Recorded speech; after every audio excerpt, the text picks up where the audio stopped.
Política internacional. El conflicto entre las dos Coreas, Corea del Norte y Corea del Sur, ya ha derivado en expresiones por parte del primer mandatario de Corea del Norte en una amenaza muy concreta, no solamente una guerra local, sino una guerra universal. Y hasta se refirió a una guerra nuclear. ¿Cuál es la probabilidad de que esto se desarrolle? Horacio Calderón, buen día. Buen día, Belén, ¿cómo estás? Bueno, la probabilidad siempre, tratándose de un país impredecible como es Corea del Norte, es de mediana alta, ¿no? Sin exagerar.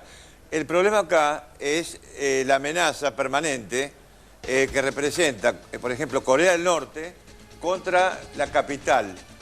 Para explicarle un poquito al televidente, es como si, por ejemplo, en las costas uruguayas estuvieran emplazadas 10.000 piezas de artillería que pudieran atacar, por ejemplo, la capital federal nuestra, desde Colonia. Estoy inventando algo para que más o menos se pueda reflejar, por la distancia que hay en las zonas desmilitarizadas, etc. Entonces, ¿qué sucede? Cualquier problema puede detonar que un fuego de artillería masivo desde Corea del Norte hacia Seúl, es decir, como si fuera desde Colonia, Uruguay, a la capital federal y causar, a lo mejor, centenares de miles de muertos. La respuesta de Corea del Sur sería también muy dura porque ha cambiado un poco la política de este país frente a las agresiones de Corea del Norte, de aceptar, por ejemplo, que le hundan una corbeta, como sucedió hace pocos años, ¿no? O que ataquen una isla en disputa, etc. Entonces, el alcance de los misiles que hay en este momento en Corea del Sur llegan prácticamente hasta Mongolia y hasta la frontera de China que estaba reflejada recién justamente en este mapa, Belén. Claro, el conflicto entre Corea del Norte y Corea del Sur ya tiene larga data. De hecho, hubo una guerra entre 1950 y 1953 que finalizó con la firma de un armisticio. Representando a los Estados Unidos estaba la Organización de las Naciones Unidas y por otra parte, representando a Corea del Norte, estaban Rusia y China. Pero ese armisticio, digamos, significó en la práctica una tregua, ¿no es cierto? Una tregua para hablarse técnicamente de la existencia de una guerra que siempre estuvo en ciernes. El tema entonces sería el alcance de los misiles a China o Rusia, porque justamente esos son los aliados principales de Corea del Norte, atendiendo a la cuestión principal de que Estados Unidos es el principal aliado de Corea del Sur. Zona desmilitarizada también, que se ha pactado entre ambos países hace muchos años, pero sí la amenaza en ciernes, por lo menos que permanentemente está dando a conocer Corea del Norte respecto de la presencia militar en la propia frontera, ¿no? Exactamente, pero además hay que tener en cuenta que si bien no es una potencia nuclear, Corea del Norte ya ha testeado artefactos nucleares. Lo más probable es que pueda tener, por ejemplo, una o dos bombas nucleares del tamaño a lo mejor de una casa.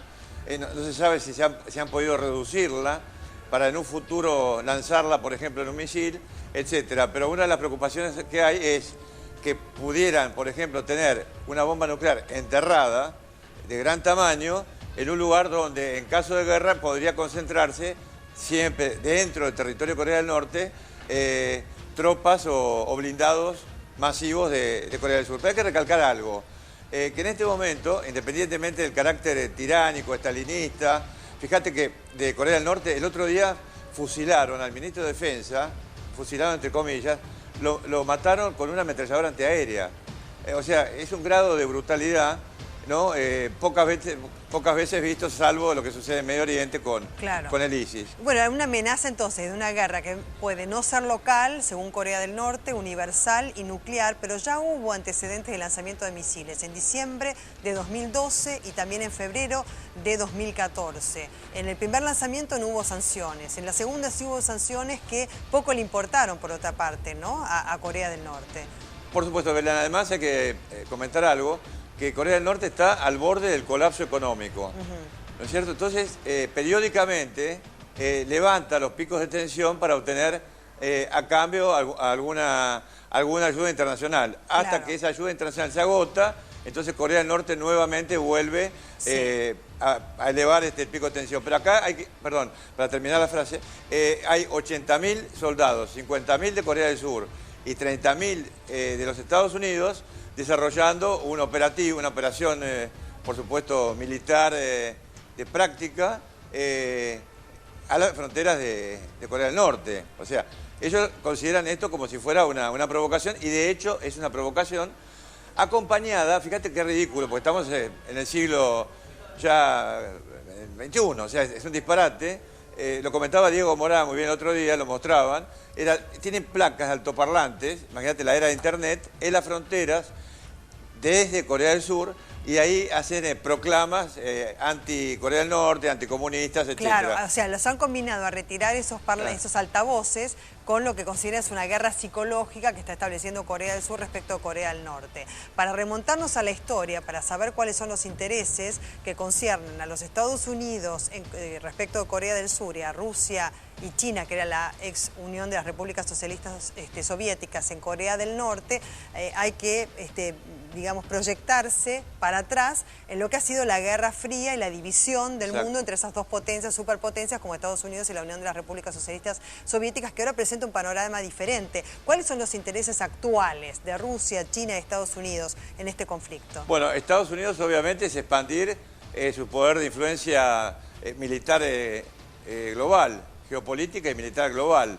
O sea, nada de lo que haga Estados Unidos en este momento se puede, desconectar de las ambiciones de los Estados Unidos de competir con otras potencias como China, como Rusia, etcétera, ¿para qué? Para ganar posiciones dentro de lo que es el esquema de poder global. O sea, Estados Unidos no es, acá no es una cuestión de eje del mal o de eje del bien, de inocentes o de culpables. Cada uno es un actor que defiende sus respectivas agendas y sus respectivos intereses. Obviamente acá la mayor preocupación que hay, además de la probable confrontación armada, sea con armas nucleares o no, es el derrumbe del régimen de Corea del Norte, que eso lo teme tanto China como Corea del Sur, con una afluencia masiva de refugiados hacia un país y hacia otro, porque Rusia tiene 12 kilómetros de frontera nada más con Corea del Norte. Además, China, 1.200 y pico de kilómetros. Y Corea del Sur son unos pocos centenares.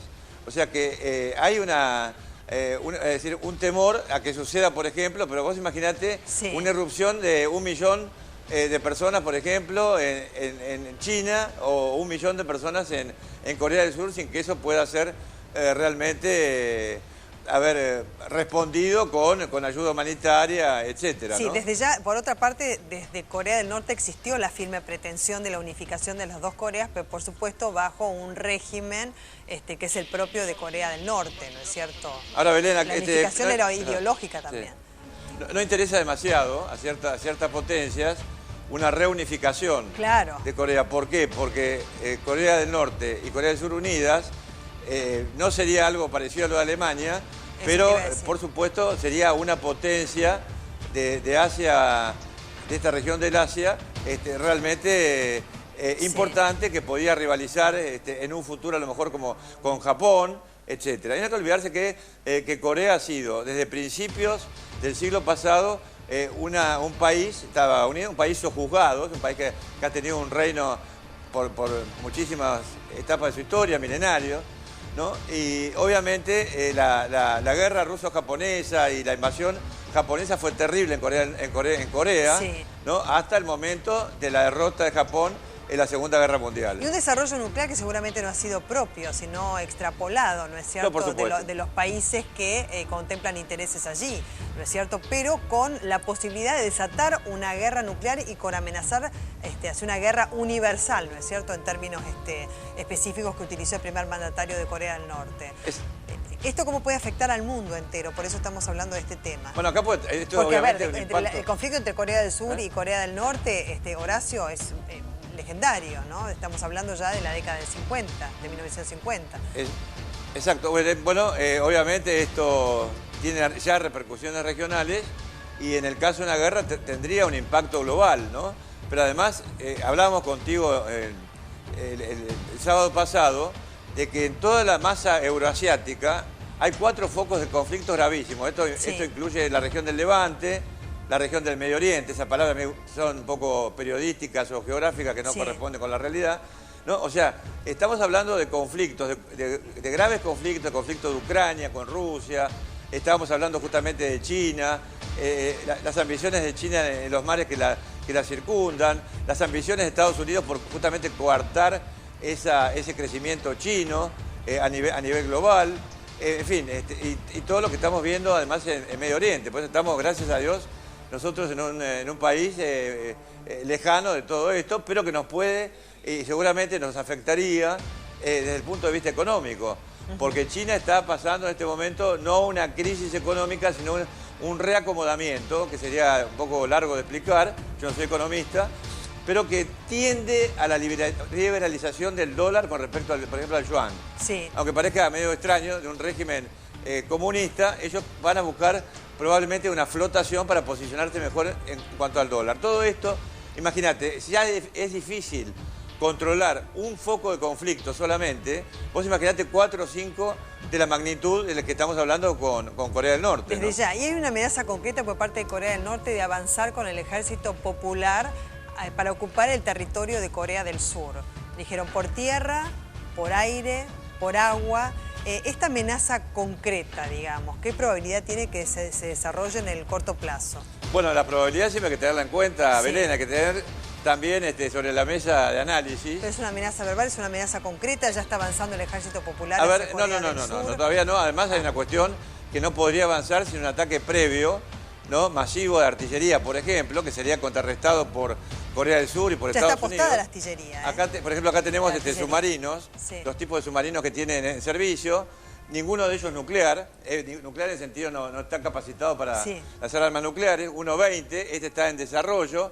Acá vemos, por ejemplo, uno de los principales misiles de largo alcance, creo que es el Taepodong, para que vea lo que es el misil, los misiles que tiene Corea del Norte, pero todavía, Belén, no han tenido, por el momento, y se cree que de acá a 5 años o más, la capacidad de reducir los artefactos nucleares que han conseguido desarrollar, que pueden tener el tamaño de este estudio, acá estamos hablando donde estamos nosotros, o un poco más chico, bueno, ¿para qué? Para colocarlo dentro de una cabeza de guerra, una warhead, se dice en inglés, de este tipo de misiles, con los cuales puede llegar a Estados Unidos. Claro, ahí está, porque te quería preguntar, porque estamos hablando, ¿no es cierto?, del alcance de los misiles de Corea del Sur hacia China y Rusia. ¿De Corea del Norte puede llegar a Puede Estados llegar Unidos? ¿Tan largo alcance sí, tiene? a tierra americana, estamos hablando de los lugares de Estados Unidos, a lo mejor no tan poblados, pero obviamente una amenaza nuclear contra Estados Unidos